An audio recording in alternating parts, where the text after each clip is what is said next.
그동안 성령의 9가지 열매를 저희들이 같이 살펴보고 있습니다. 9가지 중에 이제 4가지를 마치고 이제 5번째 이 자비에 대해서 같이 오늘은 배우는 시간을 갖도록 하겠습니다. 이 성령의 9가지 열매 중에 자비가 가장 설명하기가 참 어려운 그런 열매 중에 하나입니다. 왜냐하면 이 단어를 정확하게 표현해 주는 이 한글 단어라든가 또는 영어 단어가 없기 때문에 저희들이 최선을 다해서 번역을 하는데, 그래서 영어로는 이게 kindness로 번역이 되어 있고 한글로는 자비로 이렇게 번역이 되어 있습니다. 뭐 누가 보나 kindness는 친절이지 자비가 아니고, 또 자비는 영어로 mercy인데 왜 kindness로 하나, 이렇게 좀 의아해하실 수가 있습니다. 이제 그게 얼마나 이 자비라고 번역이 된 이 원어, 이 헬라어로 크레스타테이스라는 단어인데요. 그 단어가 참 이 설명하기 어려운, 해석하기 어려운 단어라는 것을 보여주는 좋은 예라고 생각을 합니다. 오늘 우리가 이 단어에 대해서 조금 먼저 좀 같이 한번 보기를 원하는데요. 이 단어가 의미하는 것은 무엇이냐? 이 크레스타테이스라는 단어가 의미하는 것은 실제적인 필요를 채워주다라는 뜻입니다. 사람들이 서로가 이렇게 필요를 채워주는 것으로 사용되기보단 성경에서 이 단어가 사용이 될 때는 하나님께서 우리의 실제적인 필요를 하나님의 방법으로, 하나님의 시간에 채워주는 것이다, 이렇게 사용이 되기도 합니다. 그래서 영어에서 이 단어를 자비라고 쓰지 않은 이유가 이제 여기에 있다라고 할 수가 있는데요. 왜냐하면 자비가 이 헬라어로 또 엘레노스라는 그런 단어가 있습니다. 이제 이거를 영어에서는 mercy, 자비로 번역을 했는데 한글로는 이제 이 단어를 긍휼하심이라고 이렇게 번역을 했어요. 그래서 이것과 이 크레스테아스라는 그 단어와 좀 다르다라는 그것을 우리가 알 수 있는데, 어떤 부분이 다르느냐? 자비를 얘기를 할 때요. 지금 이제 이 디도서에도 3장 4절에서 7절에 보면 자비라는 단어가 이제 나오는데요. 그 자비를 얘기를 할 때 우리가 한글의 입장에서 볼 때는 긍휼한 마음으로 다른 사람들에게 선을 베푸는 것을 우리가 자비다, 이렇게 얘기를 합니다. 친절을 베푸는 것, 그 관용을 베푸는 것을 자비다, 이렇게 얘기를 합니다. 그렇기 때문에 한글로서 이 원어인 크레스타테이스가 카인니스를 포함한 사랑으로 그 카인니스를 다른 사람들에게, 친절함을 다른 사람들에게 베풀어주고 사랑으로 그 다른 사람들의 필요를 채워주는 것이기 때문에 한글로 이것을 자비로 번역한 것이 아닌가, 이렇게 생각이 됩니다. 자, 이것이 오늘 본문을 보면은요, 좀 더 구체적으로 저희들에게 설명이 되어 있습니다.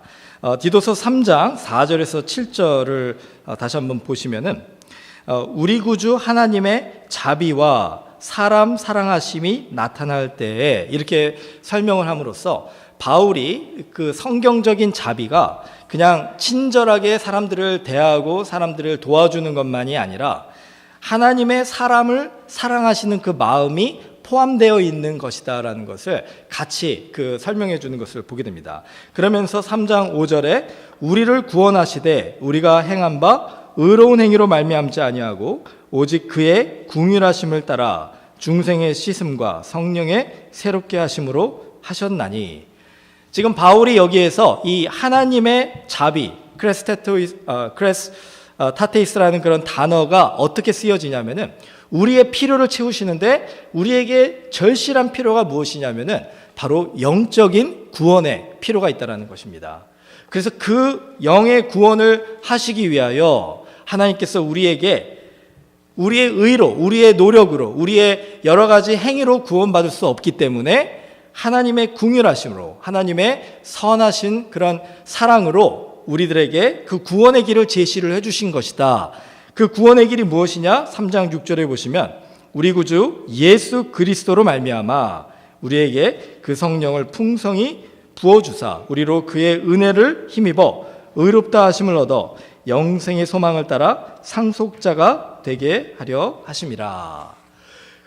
하나님께서 우리에게 이 자비를 베푸시는 그 도구로 예수 그리스도를 사용하셨는데, 그 예수 그리스도의 십자가가 바로 우리로 하여금 우리의 절실한 필요를 채워주는 하나님의 사랑의 방법이요 사랑의 도구가 되었다. 이게 바로 지금 바울이 디도서를 통해서 우리에게 이 성령의 열매 중에 하나인 이 자비를 설명해 주는 것입니다. 이 디도서에 사용되어 있는 이 자비라는 단어와 갈라디아서 5장에 나와 있는 성령의 9가지 열매를 설명하는 자비와 같은 단어이기 때문에 여기서 같은 저자인 바울이 이 성령의 9가지 열매인 이 자비의 열매를 우리가 맺기 위해서 우리가 먼저 이해해야 될 것은 그 자비를 우리에게 베푸시기 위하여 우리에게 보내주신 예수 그리스도의 그 십자가를 이해를 해야 된다. 이거를 이제 우리에게 가르쳐 주는 것이다라고 할 수가 있습니다. 우리 같이 성찬식에 참여하면서 우리가 그 예수님의 십자가를 기념한다, 기억한다 이렇게 얘기하지 않습니까? 우리가 기억해야 될 예수님의 십자가는 무엇입니까? 우리가 십자가에서 예수님이 도대체 무엇을 하셨기 때문에 우리가 이렇게 성찬식을 통해서 교회에서 예수님을 기억하고 기념하는 것입니까? 바로 거기에 이 자비의 비밀이 있는 것입니다. 하나님께서 우리를 어떻게 그 필요를 채워주시기 위하여 예수님을 이 땅에 보내셨는가? 하나님의 아들 되신 예수님을 우리와 똑같은 인간으로 보내주셔서 우리의 삶의 모든 경험들을 겪게 하시고 우리의 삶의 연약함과 우리의 삶의 아픔과 또 우리의 삶의 그 모든 고통을 같이 겪게 하셔서 그 우리를 중보하실 수 있는 예수님, 인간 예수님이 그 십자가에서 우리를 위하여 죽게 하심으로 우리가 예수님을 의지하고 예수님을 중보자로 삼아서 하나님께 나아갈 수 있는 길을 열어주셨다는 것입니다. 이거를 이제 잘 설명하는 그림이 하나 있습니다. 이 조각이 하나 있습니다. 우리 잘 아시겠지만 미켈란젤로의 그 피에타라는 그 상인데 보시면은 이게 미켈란젤로가 20대에 그 만든 이 조각입니다. 근데 이 미켈란젤로의 이 피에타라는 그 이름을 왜 거기다가 이렇게 지었는가? 이 나름대로 그 이야기가 있는데 피에타라는 것은 이제 라틴어로 긍휼, 그 자비라는 뜻이죠. 그래서 이 동상을 보면서 미켈란젤로가 원했던 것은 우리에게 하나님께서 자비를 베푸소서라는 그런 하나님의 그 자비를 갈구하는 우리들의 기도가 이 동상을 통해서 표현되기를 원했던 것이다 할 수가 있습니다. 재미있는 일화가 하나 있는데요. 이 동상을 이제 만들기 전에 미켈란젤로가 이제 여기에 대해서 어떤 동상을 만들어야 되나 이제 고민하고 있다가 어느 상점을 지나가는데 그 대리석이 이렇게 많이 있는 상점입니다. 근데 거기를 지나가다가 정말로 눈에 확 띄는 그 대리석을 하나 발견을 한 거예요. 그래가지고 그거는 이제 만들어지기 전에 대리석이죠. 그냥 그 볼품 없는 그냥 돌입니다. 근데 그 돌을 이제 얼마냐고 물어봤더니 그 상점 주인이 그냥 무료로 가져가십시오 이렇게 얘기를 했다는 것입니다. 10년 동안 이것을 어떻게든지 팔아보려고 헐값에 또 팔아보려고 했고 뭐 여러 가지 설득을 해서 팔아보려고 했는데 아무도 이 대리석을 원하는 사람이 없어가지고 너무나도 정말 형편없이 보이는 그런 그 대리석 같아서 사람들이 가져가는 것조차도 싫어해서 지금 이걸 어떻게 처리하나 고민하고 있는 중이었는데 당신이 이거를 원하신다면 그냥 공짜로 줄 테니까 제발 이거 좀 가져가 주십시오. 그래가지고 미켈란젤로가 그 대리석을 가지고 자기 작업실로 가지고 와서 1년 동안 만든 것이 이 피에타 상이라고 합니다. 그래서 이제 이것을 만든 다음에 그 대리석 상점 주인을 이제 작업실로 초대를 했다 그래요. 그래서는 이제 이것이 바로 당신의 가게에서 가져온 대리석으로 만든 작품입니다. 그랬더니 이 사람이 너무나 놀란 거예요. 어떻게 이런 훌륭한 조각품이 그런 볼품 없는 대리석에서 나올 수가 있습니까? 그랬더니 미켈란젤로가 이렇게 대답을 했다고 합니다. 내가 당신의 상점을 지나가다가 그 대리석을 보았는데 그때 하나님께서 내 마음속에 이런 마음을 주셨습니다. 그 대리석 안에 예수님이 그 마리아와 함께 있는 모습을 내 마음속에 하나님께서 보여주시면서 이런 말씀을 주셨습니다. 너가 이제 이 안에서 예수의 모습을 만들어 가라. 그래서 제가 한 일은 하나님이 내 안에 이 보여주신 이 대리석 안에 있는 예수 그리스도의 모습 외에 다른 것들을 그냥 깎아낸 것 뿐입니다. 이제 이렇게 얘기를 했다라고 합니다. 저는 거기에서 하나님의 자비의 비밀이 있다고 생각을 해요. 여러분, 우리가 정말로 하나님의 자비가 무엇인가? 이 주님께서 우리의 절실한 필요를 채워주시기 위해서 긍휼을 베푸시고 사랑을 베푸시는 그 하나님의 마음을 표현하는 이 자비라는 것이 도대체 무엇인가? 바로 이런 것이 아닌가 생각을 합니다. 이 볼품없고 사람들이 원하지 않는 쓸모없는 대리석과 같이 정말 아무 가치가 없었던 우리들 안에 정말 예수 그리스도의 십자가의 그 구속의 은혜로 새로운 형상을 창조해 주셨는데, 아직까지 우리는 우리 자신을 볼품없고 정말 가치 없는 존재로밖에는 생각하지 못하고 있는 그런 우리들에게 하나님께서 이제 하나님의 형상으로 하나씩 하나씩 필요 없는 것들을 깎아 나가시는 그 과정, 이것이 바로 자비가 아닐까 한번 생각을 해봤습니다. 여러분, 우리의 삶 속에서 이 자비가 정말로 온전하게 이해가 되기를 원한다면은 예수님의 삶을 다시 한번 묵상을 해봐야 됩니다. 예수님의 삶이 어땠죠? 호산나 다윗의 자손이여 찬송하리로다. 사람들이 이렇게 칭송하며 예수님을 예루살렘에 환영했지만 예수님의 30년 동안의 인생을 한번 돌아보시면은요, 예수님은 이 갈릴리라는 지방의 그 나사렛이라는 아주 촌에서 정말로 그 가난하고 힘든 삶을 그냥 목수로서 30년을 살아오셨다라는 것이에요. 그 당시에 목수라는 직업이 그렇게 인정받지 못하는 직업이었기 때문에 그 목수라는 것 자체만으로도 사람들한테 무시를 당하는 그런 시대였었습니다. 그런데 그것뿐만이 아니라 이 갈릴리라는 지역, 이 특별히 나사렛이라는 지역은 그 당시에 사람들에게서는 별로 그렇게 존귀함을 얻을 만한 그런 지역이 아니었었습니다. 사람들이 무시하고, 특별히 그곳에는 이방인들이 많이 살았기 때문에 부정한 사람들이 많이 사는 지역에 있는 유대인들 하면서 그렇게 그 속에서는 훌륭한 사람들이 나올 수 없다라는 인식이 사람들에게 있었습니다. 빌립이 예수님이 메시아임을 발견하고 친구 나다나엘에게 찾아가지 않습니까? 그래서 나다나엘에게 이렇게 얘기를 해요. 우리가 메시아를 만났다. 너가 와서 같이 그 메시아를 보지 않겠니? 그랬을 때 나다나엘이 그 메시아에 대해서 빌립이 소개할 때 나사렛 예수다라고 얘기를 하는 것을 듣고 이렇게 얘기를 했다라고 합니다. 나사렛에서 무슨 선한 것이 날 수 있느냐. 예수님을 무시하고 예수님과는 말도 섞고 싶지 않은 그런 아주 천민으로 생각했던 나다나엘의 생각이 그 당시 이스라엘 사람들의 이 보편적인 생각이었다, 이렇게 생각하시면 돼요. 예수님은요, 공생의 사역을 시작하실 때 사람들이 그의 삶을 보면서 마치 이 대리석 상점에 아무도 10년 동안 원하지 않았던 그런 볼품없는 돌과 같은 그런 삶을 사셨다, 이렇게 생각을 하면 됩니다. 그런데 그 예수님의 그 볼품없는 인생의 모습 속에 하나님의 아들의 형상이 있었다는 거예요. 그 하나님의 아들로서 이 땅에 오신 그 예수님을 세상 사람들은 그 어느 누구도 30년 동안 발견하지 못했다라는 것입니다. 마태복음 21장 42절에 보면요, 이런 말씀이 있습니다. 건축자들의 버린 돌이 모퉁이의 머릿돌이 되었나니 이것은 주로 말미암아 된 것이요 우리 눈에 기이하도다.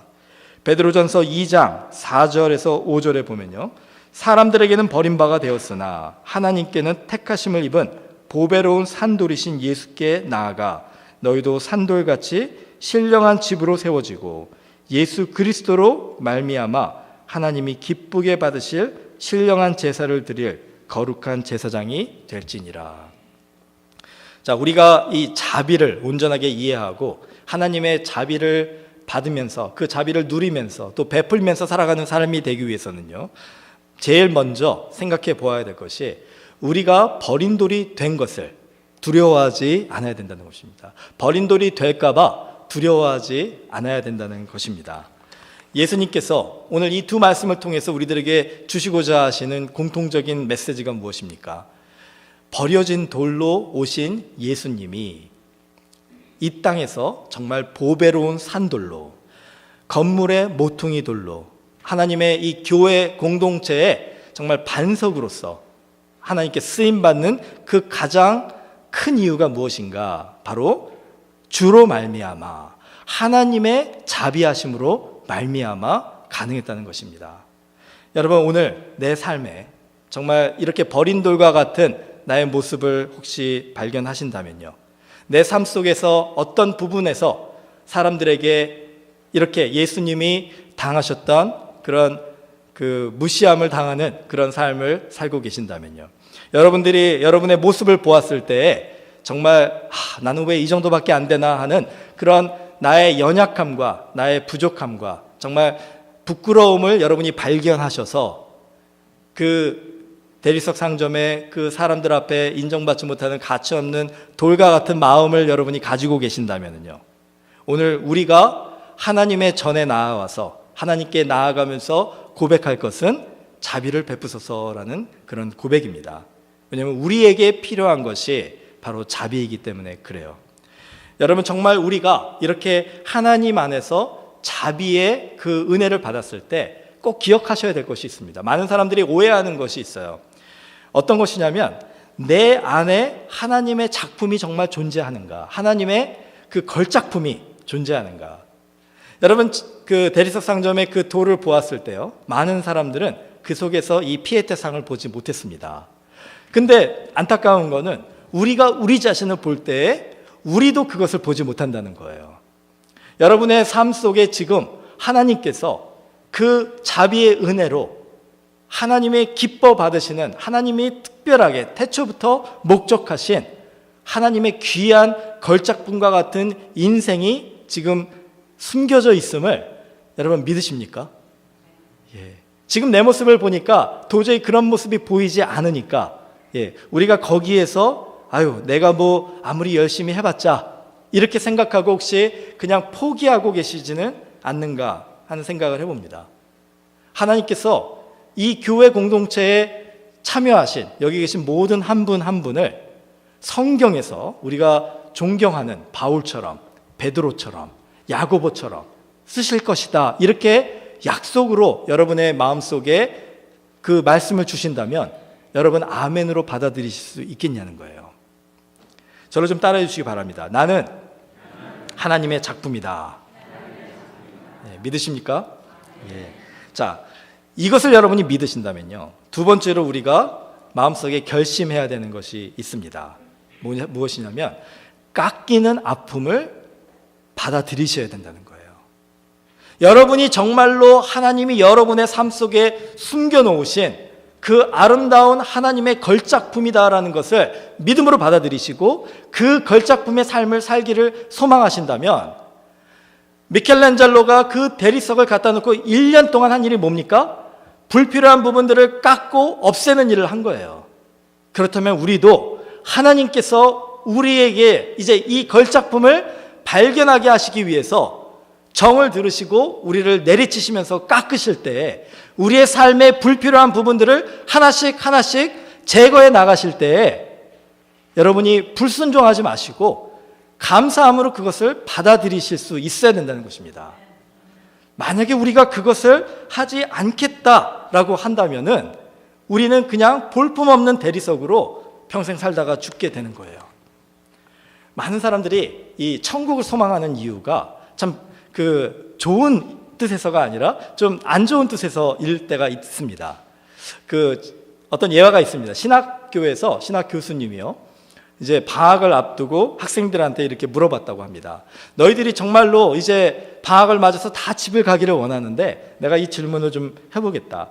너희들이 지금 당장 천국에 갈 수 있다면 너희들은 천국에 가기를 원하니 집에 가기를 원하니? 이렇게 물어봤대요. 여러분 같으면 어떻게 대답하셨겠습니까? 집 대신에 여러분이 인생에서 소망하는 성공을 한번 생각해 보세요. 여러분이 지금 평생 동안 내가 이것만큼은 꼭 이루고 싶다라고 생각하시는 꿈을 한번 생각해 보세요. 세상에서 정말 많은 돈을 벌고 싶으시죠? 높은 직책에 승진하시고 싶으시죠? 자녀들이 잘 돼서 정말 사람들 앞에 자랑하면서 살고 싶으시죠? 안정된 삶을 살아서 노후 대책을 잘 세워서 여러분이 정말 부러울 것 없이 이렇게 한번 살아보고 싶으시죠? 그 모든 것들이 여러분 앞에 있어요. 그리고 이제 천국에 갈 수 있는 그 길이 여러분 앞에 있습니다. 그리고서 이렇게 물어보는 거예요. 이것을 너가 원하니? 아니면 천국에 가는 것을 원하니? 여러분 같으면 어떻게 대답하시겠습니까? 그 신학생들이요, 이렇게 대답을 했답니다. 천국에 가기를 원하니? 집에 가기를 원하니? 물어보니까 집을 들렀다가 천국을 가기를 원합니다. 이렇게 대답을 했대요. 그러니까 적용해 보면요, 주님, 내가 돈을 좀 많이 벌고 천국에 가고 싶습니다. 정말 높은 직책에 승진해서 좀 아주 떵떵거리면서 좀 살다가 천국에 가고 싶습니다. 이 세상에서 즐거운 거 좀 다 누려보고 천국에 가고 싶습니다. 뭐 이렇게 대답하는 것과 같겠죠. 여러분, 그거는요, 우리 안에 숨겨놓으신 하나님의 걸작품을 받아들이고자 하는 그런 마음이 아니라, 그것을 다 건너뛰고 그냥 걸작품만 좀 보여주십시오 하는 것과 다를 바가 없다라는 것이에요. 왜냐하면 하나님께서 우리에게 명령하신 길이 무엇입니까? 정말 그런 많은 것들을 다 누리면서 짠 하고 살고 싶은데, 하나님이 우리에게 명령하신 것은 뭐냐면 자기를 부인하고 자기 십자가를 지고 나를 따르라라는 예수님의 명령이셨다는 거예요. 여러분, 우리가 정말로 예수님을 믿고 그 하나님의 자비하심으로 이 하나님 안에서 이 깎여지는 아픔을 내가 받아들이겠습니다 결심하신다면, 우리가 같이 소망하는 그 천국 같은 그 삶을 우리가 발견하기 위해서 내 안에 숨겨진 정말 하나님의 그 멋진 인생, 하나님이 우리를 위해 예비하신 그 복된 인생을 내가 경험하기를 원하신다면, 나를 부인하고 나의 십자가를 지고 우리를 대신해서 예수님의 그 십자가를 지고 우리 앞에 걸어가신 그 예수님을 따라가겠습니다라는 그 결심이 우리 안에 있어야 된다는 것이에요. 오늘 정말 자비를 받고 하나님의 그 자비 안에 내가 기뻐하며 살기를 원하시는 여러분들에게 이런 헌신과 순종이 있기를 주님의 이름으로 축원합니다. 자, 마지막으로 자비를 받은 사람들은요, 자비를 베푸는 삶을 살아야 돼요. 하나님이 우리에게 주신 이 자비를 베푸는 삶은 무엇일까? 이 자비가요, 정말로 실제적인 필요다. 그리고 그 필요를 채워주는 것이다. 하나님의 사랑과 하나님의 방법과 하나님의 그 시간에 그 필요들이 채워지는 것이다 라고 한다면은, 우리가 다른 이들에게 자비를 베푸는 것도 마찬가지라고 생각을 합니다. 제일 먼저 우리가 해야 될 것은 무엇이냐면, 다른 사람들의 필요가 무엇인지를 보아야 된다는 것이에요. 여러분, 우리 교회 공동체에 지금 많은 형제 자매들이 있지 않습니까? 정말로 여러분 서로들의 필요를 알고 계십니까? 내 형제, 내 자매가 지금 무엇을 절실하게 필요로 하고 있는가를 여러분 서로 알고 계시냐는 거예요. 만약에 우리가 거기에 관심이 없는데 어떻게 서로에게 자비를 베푸는 삶을 살 수 있겠습니까? 어떻게 서로의 필요를 채워줄 수 있는 삶을 살 수 있겠냐고요. 가장 먼저 자비를 베푸는 삶을 살기를 원하신다면 해야 될 일은 서로에게 관심을 가지는 일이에요.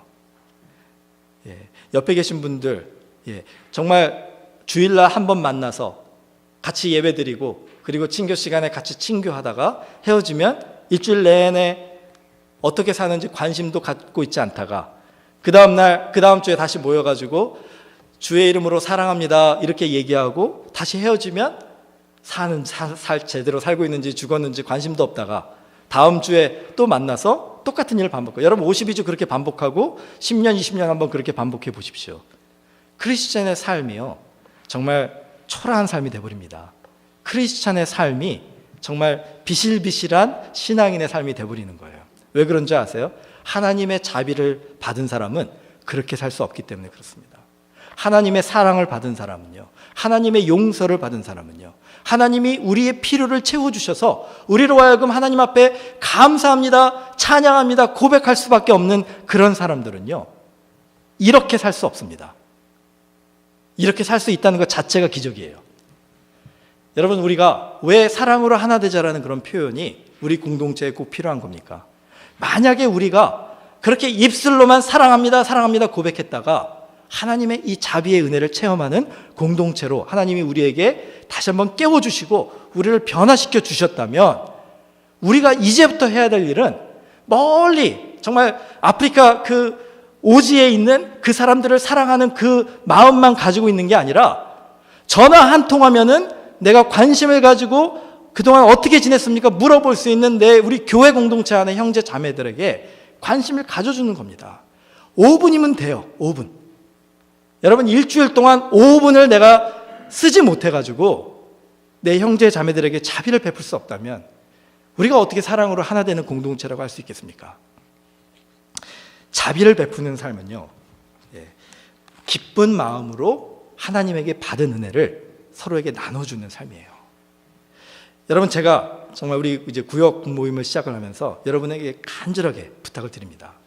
그냥 평소에 정말 사랑할 수 없었던 사람들, 평소에 같이 정말 성격이 안 맞아서 같이 교제할 수 없었던 사람들, 평소에 저 사람이 하는 그 한두 마디 때문에 내가 참 불편했던 그 사람들, 여러분, 그 사람들을 바라보시면서 주로 말미암아 예수님 때문에, 하나님이 나에게 주신 그 사랑 때문에, 하나님이 나에게 주신 그 자비 때문에 참 힘들지만 내가 그 사람들을 관심을 가지고 그 사람들을 용서하고 그 사람들을 사랑하기를 원합니다.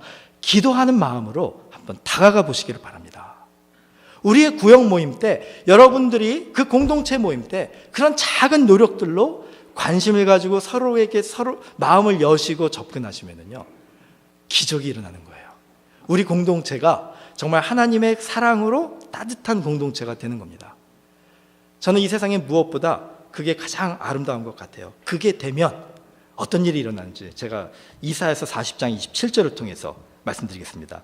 야곱아, 어찌하여 내게 말하며 이스라엘아, 내가 이르기를 내 길은 여호와께 숨겨졌으며 내 송사는 내 하나님에게서 벗어난다 하느냐.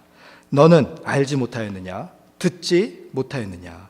영원하신 하나님 여호와 땅끝까지 창조하신 이는 피곤하지 않으시며 곤비하지 않으시며 명철이 한이 없으시며 피곤한 자에게는 능력을 주시며 무능한 자에게는 힘을 더하시나니 소년이라도 피곤하며 곤비하며 장정이라도 넘어지며 쓰러지되 오직 여호와를 앙망하는 자는 새 힘을 얻으리니 독수리가 날개치며 올라감 같을 것이요 다른 박질하여도 곤비하지 아니하겠고 걸어가도 피곤하지 아니하리로다.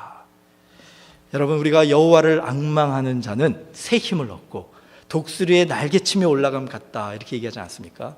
한번 상상해 보세요. 우리 프린스턴 한인 장로교회 공동체가 이 지역에서 독수리의 날개치며 올라감 같은 그런 아름다운 하나님의 진정한 부흥을 이룰 때에 주변에 있는 사람들이 그 우리의 날개치며 올라가는 모습을 보면서 하나님을 찬양하고 하나님께로 와서 그들도 그 피곤한 인생 속에서 예수 그리스도의 이 십자가를 통한 하나님의 자비를 경험한다면, 여러분, 이게 바로 교회의 목적이 아니겠습니까?